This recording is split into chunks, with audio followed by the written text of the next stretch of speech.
Sahabat setia Gowor yang dikasih Tuhan, Shalom. Hari ini adalah Rabu 30 Oktober 2024. Mari kita bersama-sama hari ini merenungkan firman Tuhan yang diambil dari Injil Lukas 13 ayat 22 sampai dengan 30. Kita siapkan hati kita. Haleluya, haleluya, haleluya, haleluya. Allah telah memanggil kita untuk memperoleh kemuliaan Tuhan Yesus Kristus. Haleluya, haleluya, haleluya, haleluya. Tuhan bersamamu dan bersama rohmu. Inilah Injil suci menurut Lukas. Dimuliakanlah Tuhan. Dalam perjalanannya ke Yerusalem, Yesus berkeliling dari kota ke kota dan dari desa ke desa sambil mengajar. Maka bertanyalah orang kepadanya, "Tuhan, sedikit sajakah orang yang diselamatkan?" Jawab Yesus kepada orang-orang di situ, "Berusahalah masuk melalui pintu yang sempit itu. Sebab aku berkata kepadamu, banyak orang akan berusaha untuk masuk, tetapi tidak akan dapat.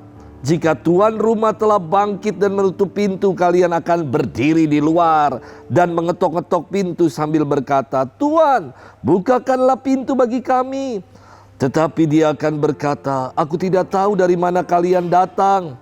Maka kalian akan berkata, 'Kami telah makan dan minum di hadapanmu, dan engkau telah mengajar di jalan-jalan kota kami.' Tetapi ia akan berkata, 'Aku tidak tahu dari mana kalian. Enyala dari hadapanku, hai kalian semua yang melakukan kejahatan. Di sanalah akan terdapat ratap dan kertak gigi. Apabila kalian melihat Abraham dan Ishak dan Yakub dan semua nabi ada di dalam kerajaan Allah, tetapi kalian sendiri dicampakkan keluar, dan orang akan datang dari timur dan barat, dari utara dan selatan, dan mereka akan duduk makan di dalam kerajaan Allah. Ingatlah, ada yang terakhir yang akan menjadi yang terdahulu, dan ada orang yang terdahulu yang akan menjadi yang terakhir." Demikianlah sabda Tuhan. Terpujilah Kristus.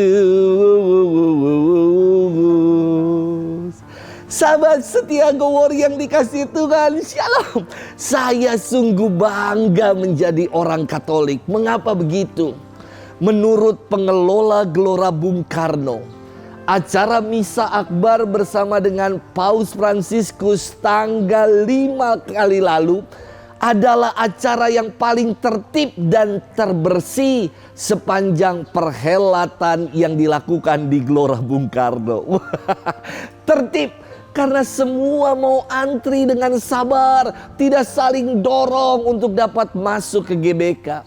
Dan terbersih karena semua meletakkan, menaruh sampah pada tempatnya.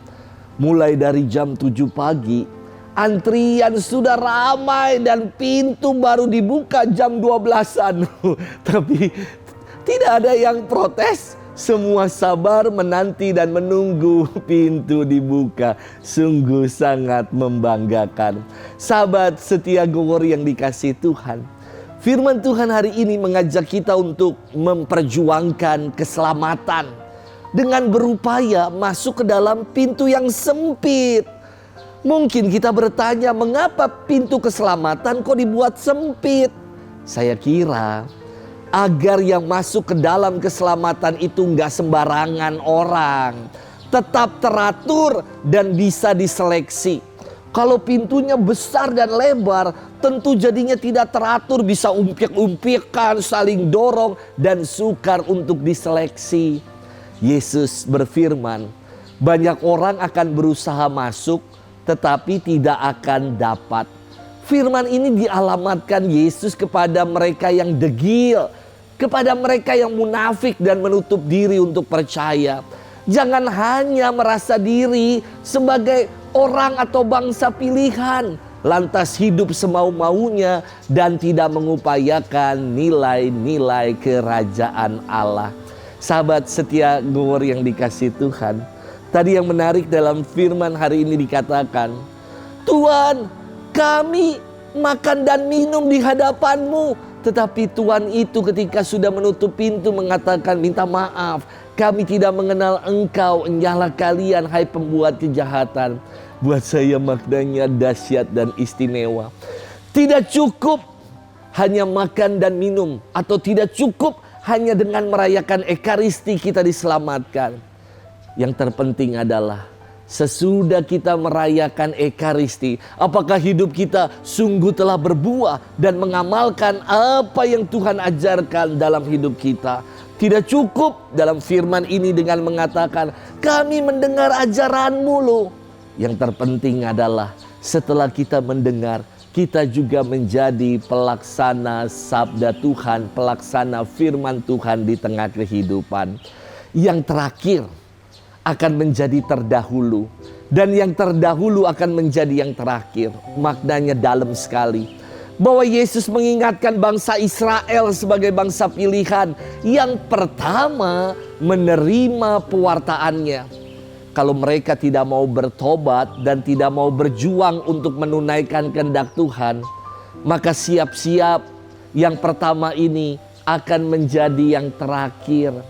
Sementara kepada bangsa-bangsa lain yang baru diwartakan kabar gembira kemudian akan menjadi yang terdahulu atau yang pertama masuk dalam kerajaan surga jika mereka mau percaya, mau bertobat, dan sungguh mau mengamalkan nilai-nilai kerajaan Allah di tengah kehidupan.